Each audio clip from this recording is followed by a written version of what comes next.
എന്റെ മകളെ പട്ടിണിക്കിടാതെ നോക്കുന്ന ഒരുത്തരാവണം, അത്രേ ഉള്ളൂ. എന്താ പക്ഷേ ഇപ്പൊ പൊറുതി മംഗലശ്ശേരിയിലാണെന്ന് കേട്ടു. ആ, നീലാണ്ടൻ ഇപ്പൊ എന്നെ വെച്ചോണ്ടിരിക്കുന്ന മൂത്തേനാണോ? ഇളയതിനെ ഇറക്കുന്നുണ്ടെങ്കിൽ പറയണം. മുണ്ടക്കൽ ശേഖരന് താല്പര്യമുണ്ട്. ശേഖരന്റെ ഉള്ളത് ഇന്ത്യൻ ഉറുപ്പി തന്നെയാ.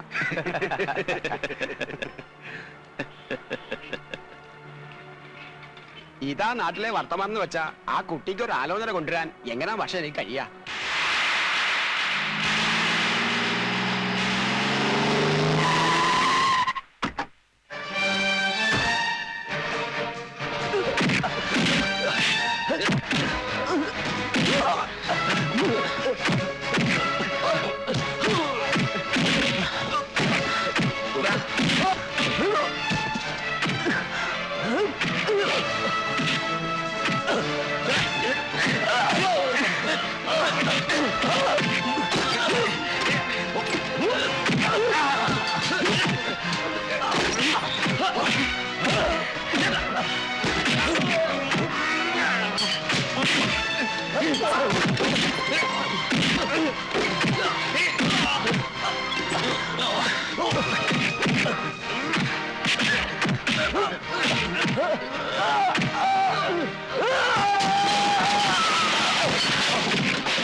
മനസ്സില്ലെങ്കില് പബ്ലിക് റോട്ടിൽ കിടന്ന് തല്ലുണ്ടാക്കിയിട്ട് ധിക്കാരം പറയുന്നു. പറയും, അതാ ശീലം. താനായിട്ട് വിചാരിച്ചാ മാറ്റാനാവില്ല. പോ പോ. താനെന്താ ഭീഷണിപ്പെടുത്തുക?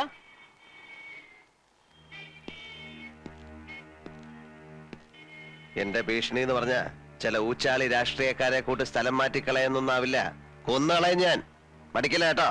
പുതിയ ആളായതുകൊണ്ടാ. ഇവിടെ ചോദിച്ചാ മതി. വാടാ. ശേഖരന്റെ എച്ചിൽ നിൽക്കുന്ന ആരെങ്കിലും ഉണ്ടെങ്കിൽ പോയി പറ. മുമ്പ് എനിക്കൊരു കയ്യബദ്ധം പറ്റിയതാ. ഇനിയും വേഷം കെട്ടെടുത്താ അറിഞ്ഞോണ്ട് ഞാൻ അബദ്ധം ചെയ്യും.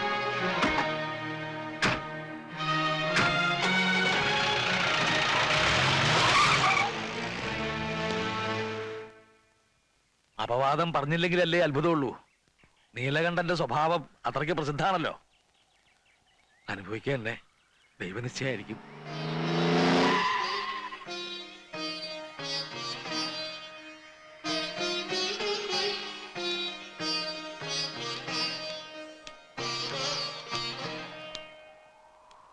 മാഷ് വിഷമിക്കരുത്. ഇനി ഒരുത്തനും ഏഴിലക്കരയിൽ വാ തുറക്കില്ല. 1000 കുടത്തിന്റെ വായടയ്ക്കാം, എന്നാൽ ഒരാളുടെ അടയ്ക്കാത്ത വാ തുന്നി കെട്ടാൻ എനിക്കറിയാം. അത് എനിക്ക് വിട്ടേക്കൂ. മാഷ് അതൊന്നും ഓർത്ത് വെറുതെ മനസ്സൊരുക്കണ്ട. പിന്നെ ഇതിന്റെ പേരില് ഇവിടം വിടാനുള്ള തീരുമാനം വേണ്ട. അപ്പോ അവര് ജയിച്ചു എന്നാവും.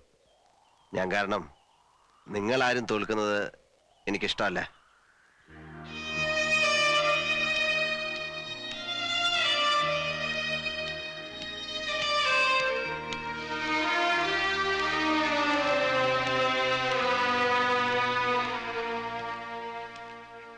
എഴുത്തച്ഛനെ അമ്മ അയച്ചതാ.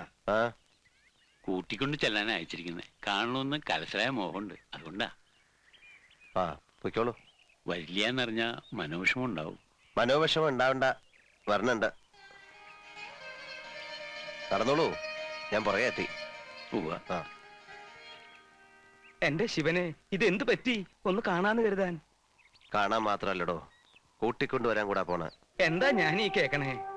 അമ്മ വേണം. അമ്മ ഇവിടെ ഉണ്ടെങ്കിൽ പത്തായപ്പുരയെ താമസിക്കുന്ന പെൺകുട്ടികളെ പൂശാൻ കൊണ്ട് പാർപ്പിച്ചിരിക്കുകയാണെന്ന് ഒരുത്തനും പറയില്ലല്ലോ. പിന്നെ കൂടെ പൊറുക്കാൻ കരളുറപ്പുള്ള ഏതെങ്കിലും ഒരു പെണ്ണി ലോകത്തുണ്ടെങ്കിൽ 4 ആൾ അറിയെ വിളിച്ചോണ്ട് വരണം. ഈ പെണ്ണുപിടിയം പട്ടം ഒന്ന് മാറ്റാൻ പറ്റുമോ നോക്കണല്ലോ. എനിക്കിനി മരിച്ചാ മതി. അരുതാത്തത് പറയാടോ. മംഗലശ്ശേരി മാധവമേനോന്റെ മകൻ യോഗ്യനായി മാറുമ്പോ കൂടെ താനും ഉണ്ടാവണ്ടേ? അപ്പോഴല്ലേ ഒരു സുഖമുള്ളൂ. ആ നിഷേധിനെ പടി കയറ്റരുത്. എനിക്ക് അതേ പറയാനുള്ളൂ. ഏട്ടൻ എന്താ ഒന്നും മിണ്ടാത്തെ? അവളുടെ ഒരു ആഗ്രഹമാണ്, അതിനെതിരെ നിൽക്കാൻ തോന്നില്ല. മോനെ അവളൊന്ന് എങ്ങനെ പറഞ്ഞു ഓപ്പോളിന്റെ വയറ്റിലെ അസുരൻ?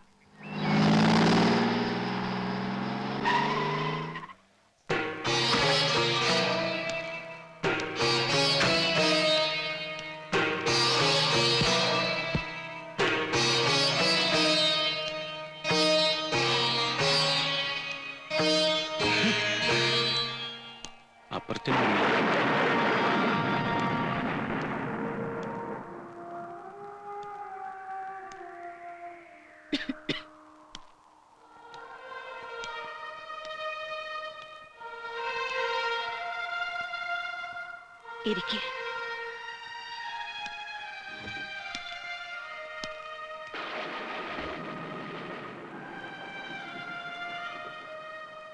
ബുദ്ധിമുട്ടായോ വിളിപ്പിച്ചത്? എന്താ അമ്മ ഇങ്ങനെ? അല്ല, ഒരുപാട് തിരക്കുള്ള ആളല്ലേ. സോമനസാലെ നീ വരില്ലെന്നറിയായിരുന്നു. അങ്ങനെ വരുന്നൊരു ദിവസവും കാത്തു കിടന്ന ചിലപ്പോ കണ്ണടയും മുമ്പ് കാണാൻ കഴിഞ്ഞില്ലെന്ന് വരും. അതാ ഞാൻ ആളെ വിട്ടത്. മരുന്നൊക്കെ? മരുന്നിനും മന്ത്രത്തിനും ഒക്കെ അമരത്വം തരാൻ കഴിയൂ. ഇത്തിരി ദിവസം നീട്ടിക്കിട്ടും. ജീവിക്കണമെന്ന് മോഹമില്ലാത്തോണ്ട് ഞാനതൊക്കെ നിർത്തി. ഗുണദോഷിക്കല്ല, അതുകൊണ്ട് കാര്യമില്ലെന്നറിയാം. ഒരപേക്ഷയുണ്ട്, അത് കേൾക്കണം. നിന്റെ ഈ കുത്തഴിഞ്ഞ ജീവിതവും താന്തോന്നിത്തരവും കൊണ്ട് കളങ്കപ്പെടുന്നൊരു പേരുണ്ട്. മംഗലശ്ശേരി മാധവ മേനോൻ എന്നൊരു മനുഷ്യന്റെ. ജീവിച്ചിരുന്ന കാലം അത്രയും ആർക്കും ഒരു കുറ്റവും ആരോപിക്കാൻ കഴിയാത്ത, ആരുടെ മുന്നിലും തലകുനിക്കേണ്ടി വന്നിട്ടില്ലാത്ത ആ മനുഷ്യന്റെ പേര് നീ കാരണം ചീത്തയാകേണ്ടി വരുന്നത് എനിക്ക് സഹിക്കാനാവില്ല. മനഃപൂർവ്വം അച്ഛന്റെ പേര് ചീത്തയാക്കാൻ വേണ്ടി ഞാനൊന്നും ചെയ്യുന്നില്ല. മനഃപൂർവമോ അല്ലയോ, ആ മേൽവിലാസത്തിലല്ലേ നിന്നെ ആളുകൾ കാണുന്നത്. എനിക്കെന്താ ചെയ്യാൻ കഴിയുക? നിനക്ക് കഴിയണം സ്വയം മാറാൻ. അതല്ലെങ്കിൽ നീ സത്യം അറിയണം. അതിനാണ് ഞാൻ നിന്നെ വിളിപ്പിച്ചത്. സത്യം? അതെ, സത്യം. നീ അദ്ദേഹത്തിന്റെ മകനല്ല എന്നുള്ള സത്യം. എന്താണ് അമ്മ പറയുന്നത്? അമ്മ പറയുന്നത് ആരാണോ അതാണ് മക്കൾക്ക് അച്ഛൻ. നിന്റെ അച്ഛനല്ല അദ്ദേഹം. അമ്മേ! ഒച്ച വയ്ക്കണ്ട, ശാന്തനായി കേട്ടോളൂ.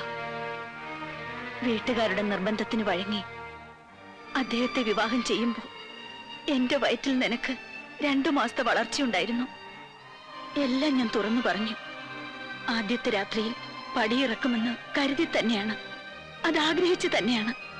പക്ഷേ എല്ലാം ആ നിമിഷം തൊട്ട് മറന്നേക്കാൻ അദ്ദേഹം പറഞ്ഞു. നീ പിറന്നപ്പോൾ അത് സ്വന്തം കുഞ്ഞായിട്ട് അദ്ദേഹം കരുതി. എന്നെയും അങ്ങനെ വിശ്വസിപ്പിക്കാൻ ശ്രമിച്ചു. കൂടെ കഴിഞ്ഞ 26 വർഷവും അദ്ദേഹത്തിന്റെ ശ്രമം അതിനുവേണ്ടി തന്നെയായിരുന്നു. നീലകണ്ഠ, ദാനം കിട്ടിയതിന് പാരമ്പര്യമായി കണ്ട് അനുഭവിക്കരുത്, അതിൽ അഹങ്കരിക്കരുത്. നിന്റെ പാരമ്പര്യം പിഴച്ചുപെട്ടൊരു അമ്മയുടേതാണ് മോനെ. മോനെ നീല, മോനെ മോൻ.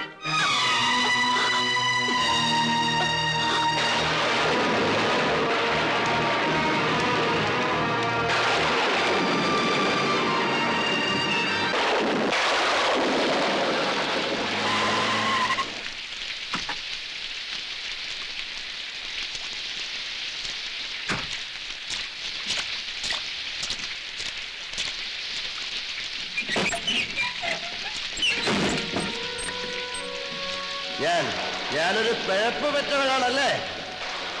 തന്തയില്ലാത്തവൻ. കോവിലകത്തെ തമ്പുരാട്ടിക്കുട്ടിക്ക് വിവാഹത്തിന് മുമ്പ് പറ്റിയ നാണം കെട്ട തെറ്റ് ഭ്രൂണഹത്യ തീർക്കാമായിരുന്നില്ലേ? അല്ലെങ്കിൽ പിറന്ന് വീണപ്പോ കഴുത്ത് ഞെരിച്ച് കൊല്ലാമായിരുന്നില്ലേ? നദിയിൽ ഒഴുക്കുകയോ തീവണ്ടിപ്പാളത്തിൽ ഉപേക്ഷിക്കാമായിരുന്നില്ലേ? എന്തുകൊണ്ട് ചെയ്തില്ല? മഹാമനസ്കത, മനുഷ്യത്വം. ഭിക്ഷ കിട്ടിയതാണെന്നറിയാത്ത പൈതൃകത്തിന്റെ പേരിൽ അഹങ്കരിച്ച ഞാൻ വിഡ്ഢിയായി. ദാനം കൊടുത്തു മാത്രം ശീലിച്ചവന് ഈ ജന്മം പോലും ഒരാളിന്റെ ദയായിരുന്നു എന്നറിയുമ്പോ ഇതെന്റെ മരണമാണ്. മംഗലശ്ശേരി നീലകണ്ഠന്റെ മരണം. ആവശ്യത്തിനും അനാവശ്യത്തിനും ഞാൻ എടുത്തു പറഞ്ഞൊരു പേര്, എന്റെ അച്ഛന്റെ പേര്, എന്റെ നാവിന്റെ തുമ്പിലിരുന്ന് പൊള്ളുകയാണ്. ആദ്യമായി ഞാൻ വെറുക്കുകയാണ്. എനിക്ക് എനിക്ക് എനിക്ക് വെറുപ്പാണ്.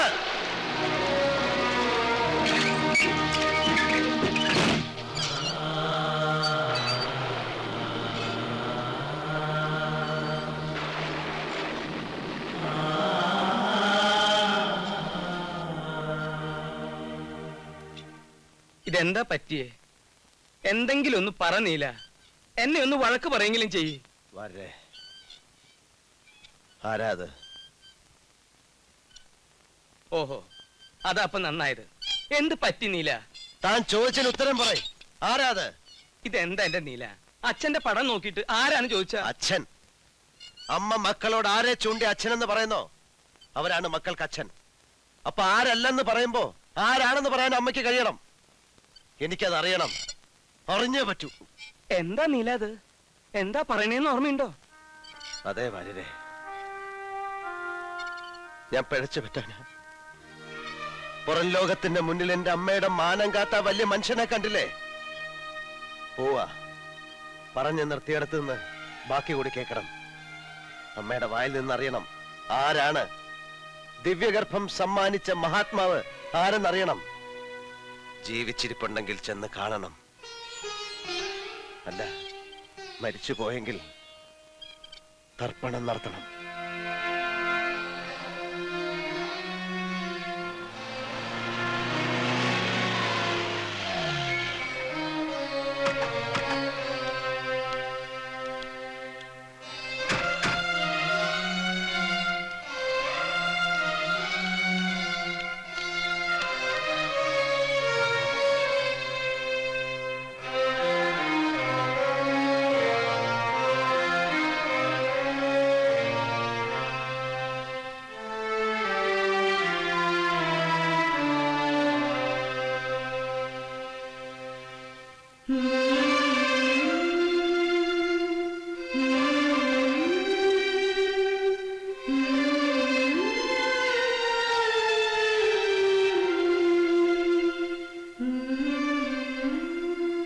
ഒന്നും മുഴുമിപ്പിക്കാതെ പോയി അല്ലേ വരുതേ?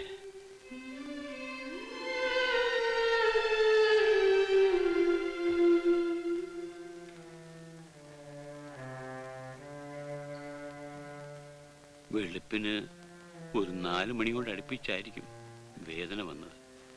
കടിച്ചമർത്തി കിടന്നു എന്നാ തോന്നുന്നത്. കയ്യെത്താവുന്നിടത്ത് വെച്ചിരുന്ന വേദനയുടെ ഗുളിക തൊട്ടിട്ടില്ല. മരിക്കാൻ തീരുമാനിച്ചതുപോലെ. അല്ല, നീലകണ്ഠൻ ഇങ്ങനെ നിന്നാലോ? പോയി കുളിച്ചിട്ട് വരിക. ചടങ്ങുകൾ തുടങ്ങാൻ നേരായി. പോന്നേരെ ഓപ്പോൾക്ക് കൊള്ളി വെക്കണ ഏട്ടന്റെ മകൻ ഹരീഷ്ണ, മനസ്സിലായോ? അല്ല തമ്പുര, മോനുള്ളപ്പോ പറയണ അങ്ങനെ മനസ്സിലാക്ക. അല്ല, ഈ കാര്യത്തിൽ വാശി പിടിക്കരുത്. ഒരു മകന്റെ അവകാശം ഇത്. മകനോ? ഞങ്ങൾ അങ്ങനെ കൂട്ടിയിട്ടില്ലെങ്കിലോ? വല്യമ്പരാൻ പറയണം, നീലാണ്ടനുള്ളപ്പോ മാറ്റി നിർത്തി കർമ്മം നടത്തണത്. തന്നെ ഇപ്പൊ ഉപദേശം തരാൻ ആരും ക്ഷണിച്ചിട്ടില്ല. മുടിക്കാൻ പറഞ്ഞ സന്തതിയെ കുറിച്ച് ഓർത്ത് നെഞ്ചു പൊട്ടിയ ആ പാവം മരിച്ചത്. അവൻ കൊള്ളി വെച്ച് അശുദ്ധമാക്കിയ അതിന് പരലോകത്തും മോശം കിട്ടില്ല. വരേ വരൂ.